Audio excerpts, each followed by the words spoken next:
Software architecture, design patterns and principles, and all-around IT put into one podcast. The goal is simple, to give you even more from DevMentors. My name is Peter. My name is Derek. And let's discuss the software as we know it.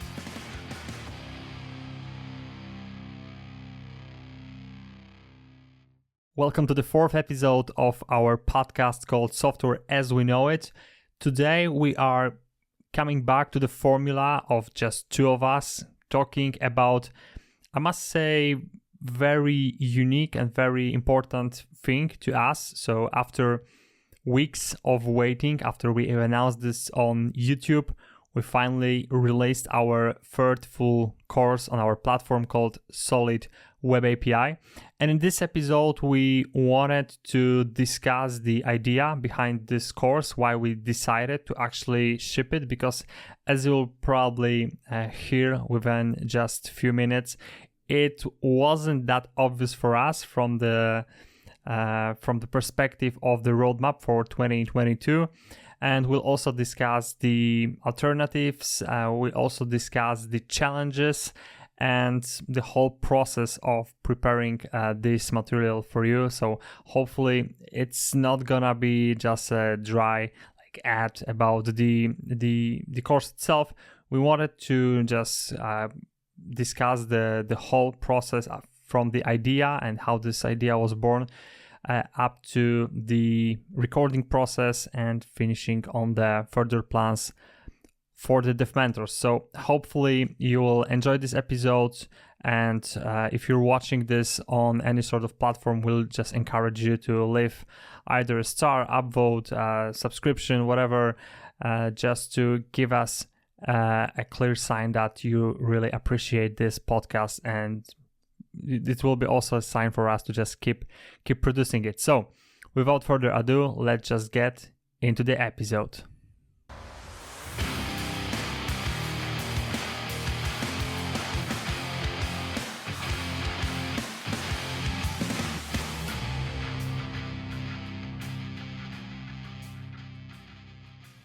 So yet another episode in which we don't have any sort of guest. We rather want to discuss, I would say, one very special, event that actually has occurred a few days ago.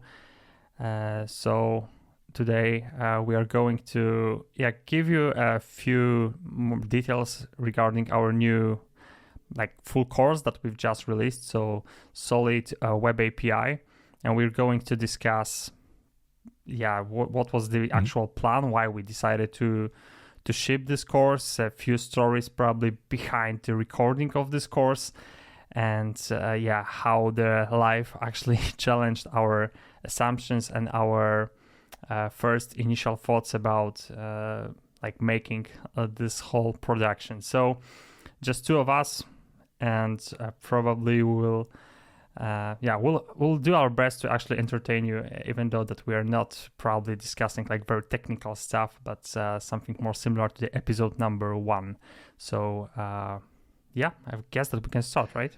Yeah, so I think we can start maybe with the first topic, which would be the actual idea behind this course. So where the idea came from and why we actually decided to do this, because let's be honest, we didn't have it planned, at least at the beginning of the year. We didn't really have it planned, right? Am I correct? Yeah, the thing wasn't planned. Yeah, that was actually quite tricky, because when we reached 2022, the main focus that we had on our, let's say, roadmap was domain-driven design course that we do plan to release probably at the end of this year, or if we'll have some sort of delays due to other side projects, probably beginning of 2023.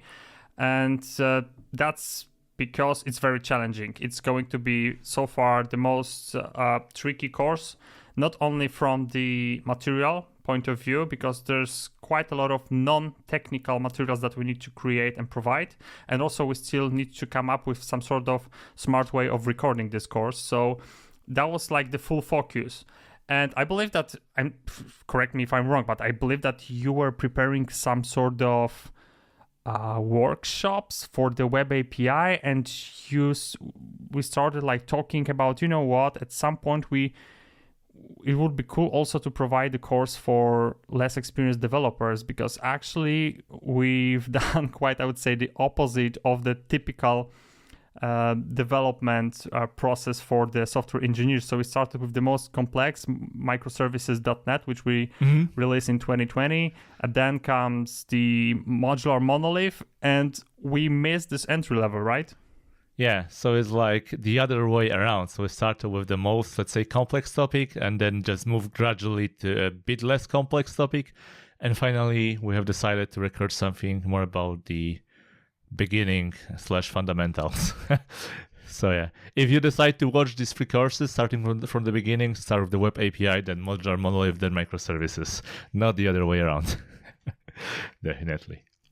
And yeah, so the idea came out slightly, I would say, out of nowhere, and but it actually makes sense. Not naturally, it made a lot of sense to do this and to complete this whole, let's say, development path for you actually. So for any sort of newcomers to our, let's say, DevMentors army who would like to just first to have built a solid foundation, just like you've like built a house, then maybe try to play around with more let's put it, maybe more advanced, more flexible solutions. So I mentioned this modular monolith, and eventually if you decide to distribute this as well, you also will have materials for that. And yeah, that was the assumption. That was the core idea. Let's try to create the entry level materials, but entry level doesn't mean necessarily that it's rather be like copy paste from the documentation of let's say ASP.NET Core, right? We had like 2 main assumptions regarding this course. Yeah, 2 main assumptions. So one was, of course, the technical part, just getting to know the ASP.NET Core and most of it, let's say, typical features, the features that you will be using on a, let's say, daily basis when you work with this framework.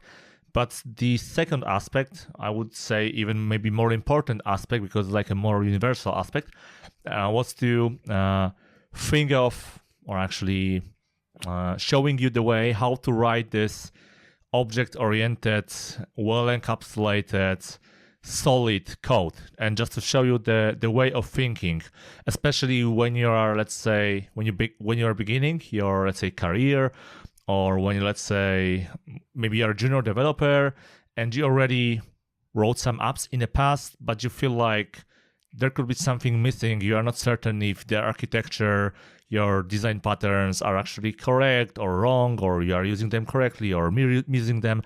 So I wanted to show you this way, starting from the very scratch, how you can just gradually evolve your project and your thinking and apply more and more advanced patterns just to make your code look much better than it was at the beginning. Yeah, so those two things, as you mentioned, technical and this conceptually, like patterns and all the good principles that you need to eventually apply and use it consciously, and not like randomly try to check whether this makes sense or not. Because I mean, at some point, probably if you'll just, let's say, learned something new, naturally you do your best to create even like artificially the scenarios in which you need to apply it, right, to solve the issue. So sometimes I even see that developers try to like create the issue just to use the specific like solution tool pattern for it, which is like normal. I wouldn't say it's like something weird. I think that at some point, like each of us, at least once in our life, just done this CV-driven development or resume-driven development. Just try to challenge what you've just learned on your daily basis. But we wanted to just give you a more context and see which, let's say, solid or like good practices you should apply in which certain scenario, and what may happen. I think that's the crucial part. What may happen if you would eventually just say, okay, no, at some point maybe I will refactor it, and that was the idea, to just try to to show you also the consequences of bad architectural decisions. And that's something that probably a lot of developers are not even aware of, at least at the very beginning of their career. Mm-hmm. All right. So because so I just wanted to sum up that on one side, you can read all the documentation and learn ASP.NET Core in a similar way, or watch some tutorials about ASP.NET Core and its technical parts. On the other hand, you can read books about solid domain-driven design patterns, etc. But so we wanted to show you how to merge these things with each other. Because if you know design patterns, if you know the framework, how to make the framework work with the design patterns, or design patterns, how to apply them to the framework correctly, and this object-oriented thinking. That was like the core idea. And actually, you've created the video on our YouTube channel, especially dedicated to this topic. So why we should not rely only on the technical documentation. Actually, I also created my video as well. I would say showing the consequences of that, the lack of this intersection. So we either have like the technical knowledge or maybe rather more like conceptual, but when it comes to use best out of two, then sometimes you may have an issue. So if you haven't watched those two videos on our YouTube channel, then I would encourage you to do so, because you will have just basically more context out of it. So we had the assumption. Now, of course, at some point we had to come up with some sort of project, and I think that there was a few discussions regarding what sort of project we may implement, because of course, once again, we were slightly balancing on the edge of the sword, because at some point, we didn't want to create yet another to-do list. I mean, it works. I mean, I slightly used it even in my CQRS course with just more, let's say, slightly more domain flavor to just, I would say, judge the usage of this architectural style. But we just didn't want to make it that simple. But on the other hand, we already learned from the workshops or from the other materials that we've created that making the domain too complex might be confusing, because it's not the DDD course, it's rather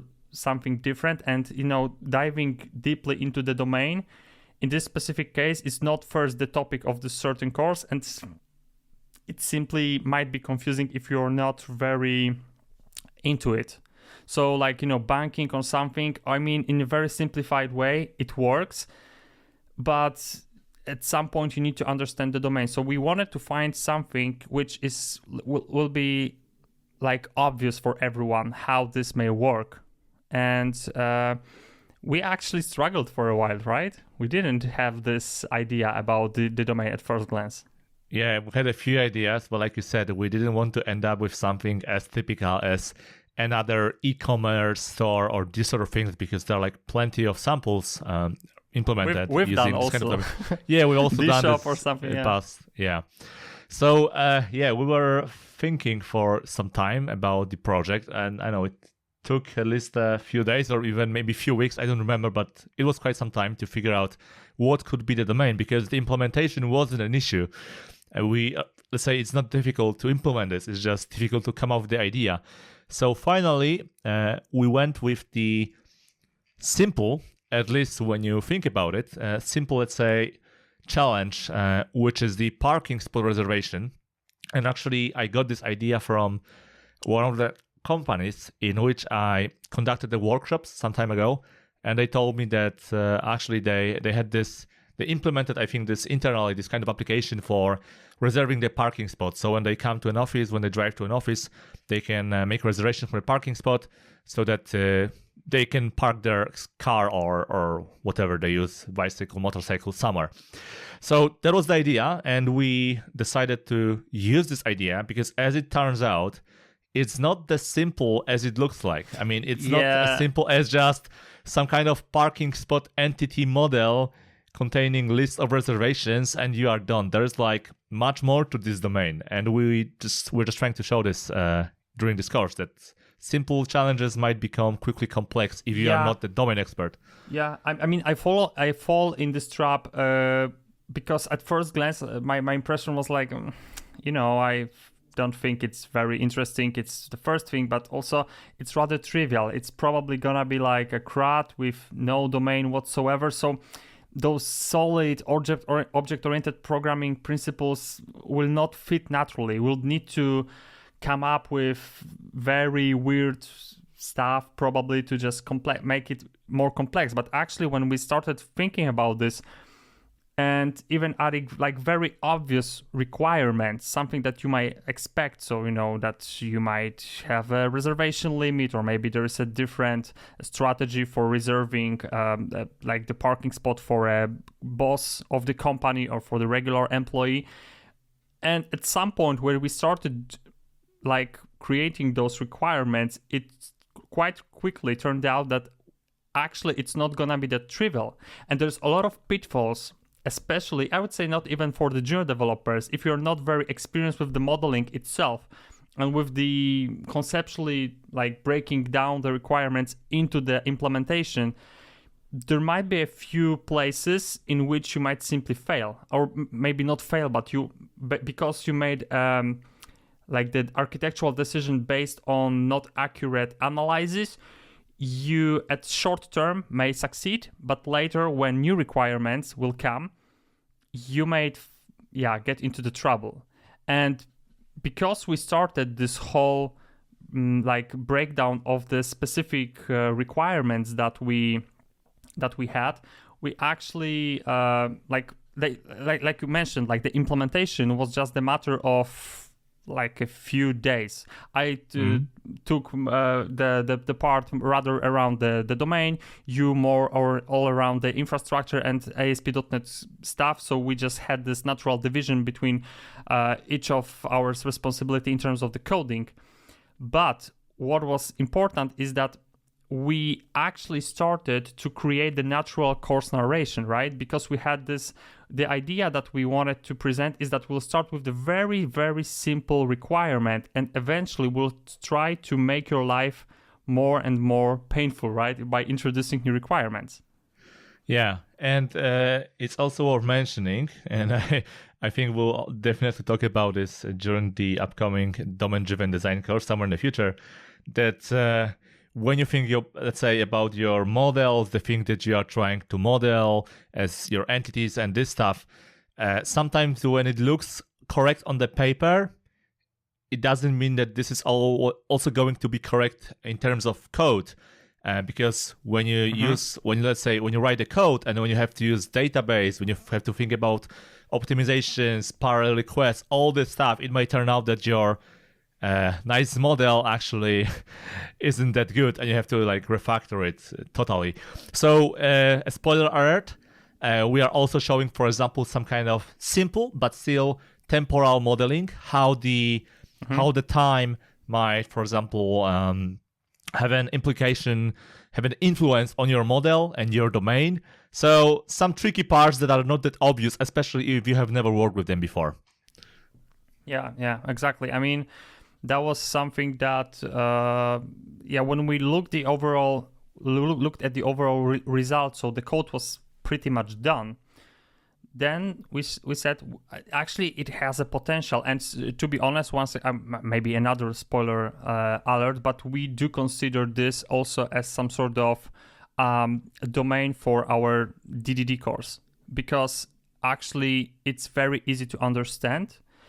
And I would say that if we will just bring it to the next level, so let's say that instead of creating the application not for just one company, but now maybe some sort of management and the payment, all this stuff, actually it may escalate very quickly. Yeah, you can make it as complex as you wish. There's I think the sky is the limit for making this very complex domain. Yes, so for DDD, we'll definitely make it more tricky, and it will require like the whole process of defining the categorizing the domains, what is generic, supporting what is the core domain. Then we'll need to launch the whole analysis through different tools, through different techniques, to eventually come up with some sort of design on the tactical level as well. But for this course, even like 4 requirements that we had made this example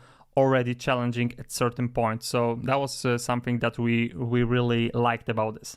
Of course, I would say that it's not that it wasn't that smooth in terms of defining the narration, because I think that we created like the ordering of the overall lessons that we wanted to create and to record.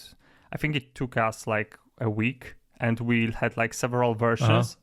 In which basically we try to, maybe this should be first, okay, so let's try this, but actually if we'll just cover this specific topic, then that's early, then we might have an issue because that will be overwhelming. But otherwise, if we'll not cover this at this point, at some point we'll miss it. So there was a lot of tricky like a lot of trickiness in terms of defining what should be the actual path in terms of it. And it's actually quite tricky when you're trying to record a course about the, let's say, technical stuff like ASP.NET Core or any other kind of framework, and then about, let's say, more on the soft side, let's say design patterns and clean coding and domain-driven modeling and this stuff. Because sometimes you have to think, all right, so I like to apply this design pattern because it makes sense. But then in order to do this, I need to describe this part of the framework or this specific feature. So you have to think about ordering this stuff with each other. So it's a bit more difficult than just recording course about just design patterns or just the framework. Yeah, exactly. So at this point, let's say that we had a plan that we maybe not the plan, but we already had like the whole scenario of what particular lessons we want to record. We had a code, and I think that we didn't mention this because we were very ambitious in terms of the schedule, right? Because the idea was that we in Poland we had like 2 presentations already scheduled for the end of the April. Or I think that was the April mid and end, mid and end. So we were very ambitious because we had an idea to create, implement, record, edit, and ship the whole course within 3 weeks. So we already we planned to take a few days off within our jobs to just have a time and to fully focus and commit to this thing. The implementation part was done, so we were very optimistic about the recording process, because we already are pretty aligned about certain things. The recording process rather goes smooth, I would say, right? In most of our after recording a few more courses in the past, it's just getting better. It's just something that's we rather don't try to read from the script because it's very unnatural. We don't commit to this type of recording. We rather want to be natural and try to just think about all the possible scenarios, not even if they are not scripted or something. So we I think that was the February 23rd when you came to Warsaw to record the course, right? And you were already in Warsaw. We just discussed a few details around how we are going to approach it. So whether we first want to record the visual part, so our faces, and discuss the topics, later the code, etc. So typical things that you might want to discuss. And of course the whole narration, etc. The technical part, we set up the studio, so all the stuff related to the lights and the microphones, whole setup was there. And that was just a matter of turning on the camera and recording, right? Yeah, so we had a full setup, everything was there. We had, let's say, a script. We prepared the code, so it's just a matter of spending a few days and recording at least a few hours per day. And we thought it will take 10 to 15 hours. It took 20 hours, but it's better if it's, let's say, more hours than less hours. and exactly. And one more thing, which is very important to what is going to happen next, is that we also felt that this is going to be great opportunity for us to finally put some, I would say, behind the scenes of the whole course recording process on our Instagram. So I wanted to make the usage of the fact that we actually have the Instagram to share the whole experience about, so how we are going to approach it. And we wanted to just give you like 3 or 4 days like relation of the steps that we are making. So how the whole course is being made. So now it's the time to record the intro. Now we'll just, in the post-production, we'll add the diagrams for this topic. Now we are recording the code part. Now we are merging, etc., etc.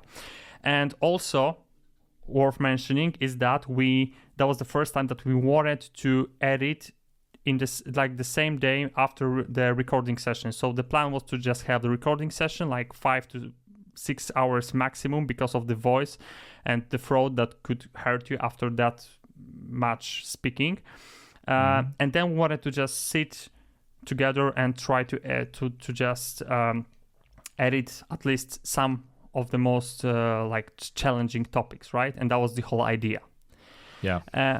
And I would say that life once again verified our plans quite, I would say in this time in quite a brutal way, right? Because we woke up the February 24th. I think that you will see this also on the taskbar if you're watching the course. And you woke up and the reality slightly changed, right? Yeah. So the war has started. Russia invaded the Ukraine, and it was like a terrible experience for us. And we couldn't really think about recording this course, and especially we don't want to put any kind of social media activities on social media, like most of the, let's say, people out there, other, let's say, developers, they did it the same way. They were off from social medias for like a month or longer. So we didn't think like it's a good time to post this kind of things. So we just tried to focus on recording the course. But it was like very difficult to just think about this and the coding and the stuff. I mean, I personally, I must say that when I woke up and I saw all those news, it was just incredibly hard for me to focus, and that was something that I've never experience in my whole life, that at some point you're just waking up and you just cannot believe that this actually happens. And of course for some of you this might seem like a weird thing, because of course this depends on your location. If you're like living like on the other half of the of our planet, this is something that probably is not very touchy in terms of the topic. I mean, it's yet another war, like we had in Afghanistan, some other like Iraq, and some other wars already. So it's yet another conflict. But for us living in Poland, being the neighbors of the Ukraine, that was something that we have actually war like just across the border. And that was something that you start to asking whether what's going to happen next. And all those pictures, we actually pretty quickly fall into those how is it called, doom scrolling, right? Doom scrolling, yeah. Twitter, Facebook, internet, just to read about the news every minute, what's going on. So just the recording has ended, and the first thing that you're doing was just pick up the phone and see what was the actual situation down in the Ukraine. So it was just shocking. And of course, as you may expect, I mean, if you are like we had like shitty mood, let's just be honest, we both, like, none of us were like actually happy about the process of creating this course. We're kind of like I mean, you know, there's this eerie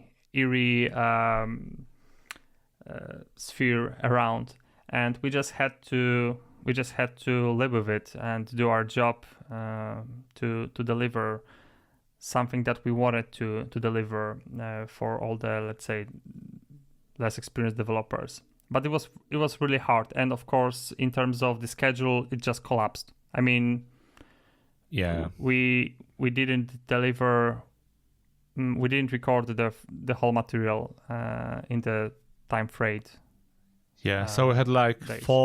about 4 full days, and we did record like 12 hours maybe, or 13. We had to record additional few hours on our own. Like I think a month later or something, we did record this, or even later. I think that like around end of the March we've recorded this other stuff. But yeah, we did it in a separate ways because simply there was no option, and like taking another days off was pretty hard in that time. So we decided to record this on our own instead. But yeah, that was just shown once again that you may have a great plan. It's first glance it may go smooth, and then there is something that simply like collapses all the further plans. So you just need to live with it, and of course do your job. But we didn't want to like share all those experiences because it was simply not appropriate time for it. And there was some other stuff that has to be done, and showing the support was also like important. We didn't at first glance we didn't know exactly how to approach it, but didn't want to like express this and just make this political statements. But I think that there's some situations in which even if you are creating like the programming YouTube channel or something, you are like developer, I think that the line was pretty crossed several times, and what just happened is just inexcusable. I mean, what happened you just need to be clear about. But actually that was kind of doomed, so let's maybe try to move it slightly further. So we had the material, and then the whole editing process started, and I must say that I mean we put this into our trailer, but this course is the first. I think is the first that we are very satisfied in terms of the quality of the video and the audio, right? Yeah. I mean, the video, you may have been, let's say, already accustomed to video during our YouTube recordings and maybe to audio. But we finally decided, after trying dozens of different microphones, the wireless ones, the smaller ones, the bigger ones, dynamic, and so on and so on, we decided to just go with what we are using on our own. So we just plugged in these two good microphones, and this is the audio quality that we really wanted to have. Yeah, and of course it's like at some point you might say, okay, but who cares? I mean, if you've watched like microservices.net and compare this to the solid web API, it's like nothing to compare actually in terms of video and like the quality of the video and the audio. There's nothing to be compared. I mean, the camera is actually the same, but the lens is completely different. We used the shotgun microphone, which didn't work very well.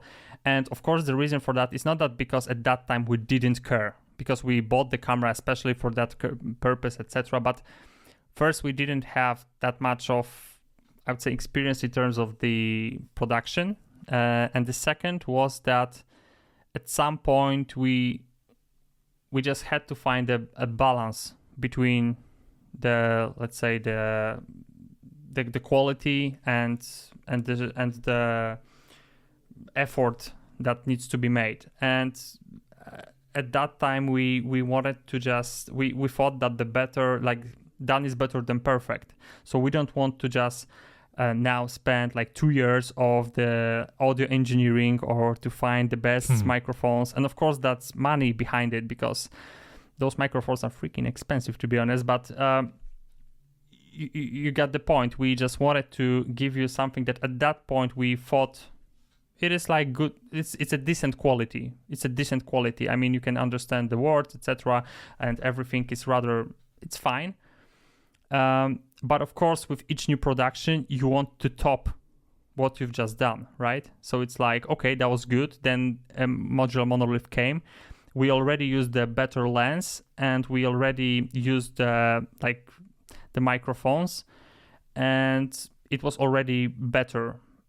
Of course, now when I look at it in terms of the composition of the whole frame, how this looks, we could do a better job with the lighting and the camera stands, etc. But it was already something improved, and we also used first time the lights, like external lights.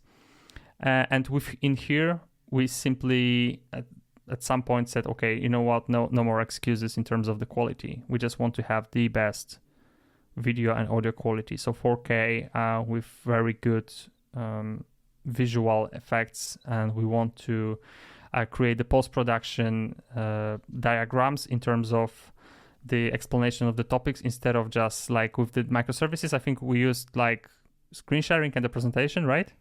Yeah. And in here we just said, okay, you know what? Let's just do this just like we do on our YouTube channel. Yeah. So something that we would like to watch on our own if produced by someone else. Yeah. And of course, it's like, I know that for many developers, it's like completely not important. It's like, okay, it's fine, it's better. It's slightly more sharp in terms of the video, and there is no weird noises in terms of the audio. But I would say that if you don't care about this, it's fine, because it makes no difference. But maybe for quite a lot of people, this would make a difference. And I think it's always good to challenge yourself at some point. And with this technical aspect, we also try to challenge, right? Yeah, exactly. So hopefully, not hopefully, I'm certain of that domain-driven design will have even better quality. So we'll see. Yeah. I mean, in terms of the production, we'll probably try to be even more, to make it even more like entertaining, especially that the DDD is going to be very tricky in terms of the fact that probably a lot of will happen beyond the code. And at some point we need to incorporate the different scenes maybe, or the camera angles, because maybe we'll discuss something next to the board or some other stuff. So it's going to be very challenging in terms of the production, I must say, and in terms of the materials as mentioned. But I believe that the real hell will start during the editing of this, because already with the Solid Web API, the product, back when we had like microservices, it was simple. You just cut the beginning because there was like stocking, cut the end and put it together, and it works. And now it doesn't work because we have the external microphones being recorded. We need to mix it. We need to properly adjust the audio volumes, normalize, compress, reduce the noises, and that's just the audio. Then you have the visual part. You need to synchronize this, add some, badass like visual effects like this Gaussian blurring, adding diagrams, and it's just a lot of work with each single episode. But at the end of the day, as mentioned, it's something that I would rather want to watch as people who would be interested in this specific topic. Yeah, I guess that was the few things regarding the course. And maybe question to you: are you like satisfied? Would you change something now when you see the overall result? Is it something that we should approach slightly different, or maybe something that you already see that with the next production we should tackle certain process maybe in some other way? Do you have anything in your mind?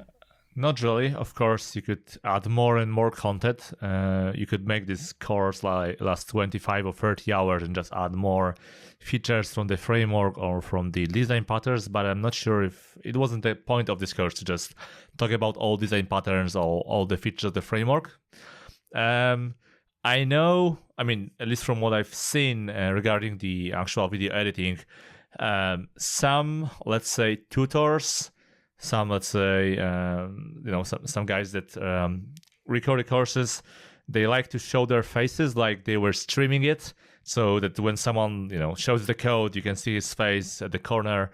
On the corner of the screen, Yeah. but I don't know if I'm a fan of this. I mean, I really never cared if I have seen someone's face or not. I only cared about the code on the screen, so I probably wouldn't change it. But maybe some of you do like this and appreciate this when you see the talking face and the mouth that are moving when saying some words. But for me, it's really like no deal breaker. So I don't really care about this. And besides, no, I think that's the best that we were able to achieve at these conditions during this time, and I'm very happy about it. Yeah, I mean, I would point only one thing that I was not very happy about recording this course, and that was the plan and the I would say once again developers failed on the estimation. Right, we are very ambitious, and of course it's very unlikely that during your planning war occurs, but actually it happened, just like pandemic happened. And yes, honestly, it actually didn't even consider some sort of situation like this, and the whole process actually then collapsed, and that was something that with the domain-driven design, I think that we need to give ourselves some buffer in terms of recording and pace it like appropriately, because otherwise, if some other thing like some other action will appear, some life situation, then it might be really tricky to deliver at the end of the day. So I would say that this is something that I was not really like completely satisfied with the Solid Web API. But other than that, I think it's, as the name says, I think it's solid course. And actually, this name actually is also very like it's very catchy. I really like the name. And you were the author of this. Like, maybe we're discussing like different names, right? And we're also struggling with how to name this course. I mean, how to make it sound that it's about web API, ASP.NET Core, and also about design patterns or domain.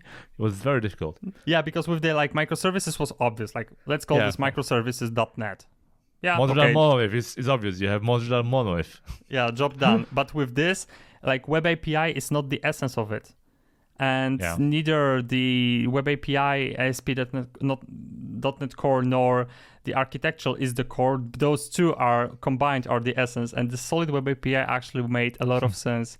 And I remember that when you wrote it, it's like, okay, maybe like solid web API, XD, and I thought like, dude, actually this is very good, because it gives you in very short term, gives you the essence of what we wanted to give you.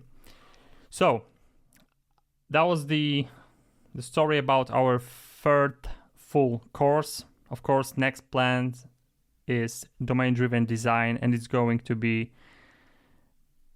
the best that we've ever created, because it is something that probably you've never seen, and I can guarantee this already. And based on a lot of, I would say, job interviews that I've done and people discussing domain-driven design, I think that a lot of people don't actually get the idea about domain-driven design, and you might be very surprised what product will deliver. And you might be surprised at which point we actually introduce the code, right? Yeah, because like you said, it's not about adding some aggregate factory or policy and the domain layer to your solution. It's just some kind of implementation part, which is not the most important one. So it's not going to be like the main part of this course, like 50% of the course of the uncertain. And I remember that in my CQRS and clean architecture course, I mentioned that this is not going to be like DDD course, and I mentioned like few building blocks, but actually it's not even few of them are actually like a design patterns and something, and all the rest was rather more around the object-oriented programming. And there was like a comment, you didn't want to introduce DDD, but you actually did, and I would not agree. I mean I mentioned few of the tactical domain-driven design building blocks. But if you think that domain-driven design is about creating the nicely encapsulated objects with like methods and the repository and the factory, then you skipped the essence of domain-driven design, even like at the very beginning of the whole process, because DDD is not about the implementation in most cases.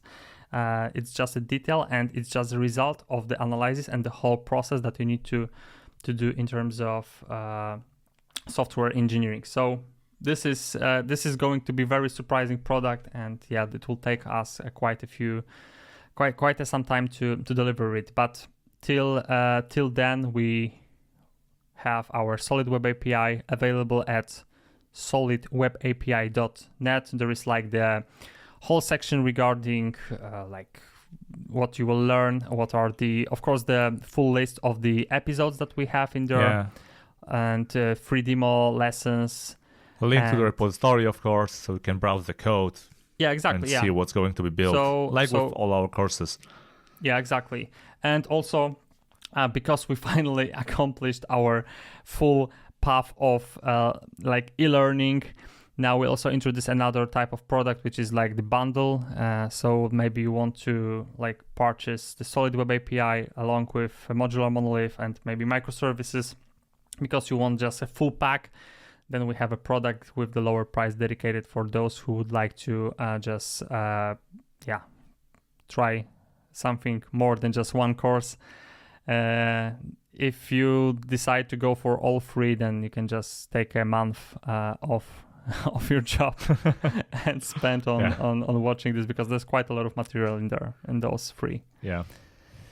So that was the episode number 4. It's slightly, I would say, relaxed formula. Of course, within the next we'll come back with another great expert, and we're going to discuss the topic which will be a good bridge to our last conversation regarding microservices. And this time we will discuss the DevOps, so another buzzword of our IT industry. So we'll discuss the DevOps. We are picking the best buzzwords, like even sourcing microservices. That's the whole algorithm, right? We just take the buzzword and create the episode about it. But of course, it's no, we're just of course kidding.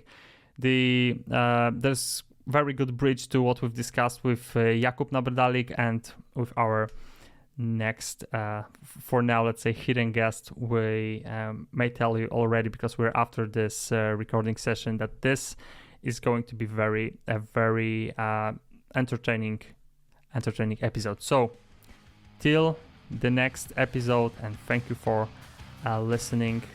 This one, that was Software as We Know It podcast, episode number 4. Thank you. Thank you.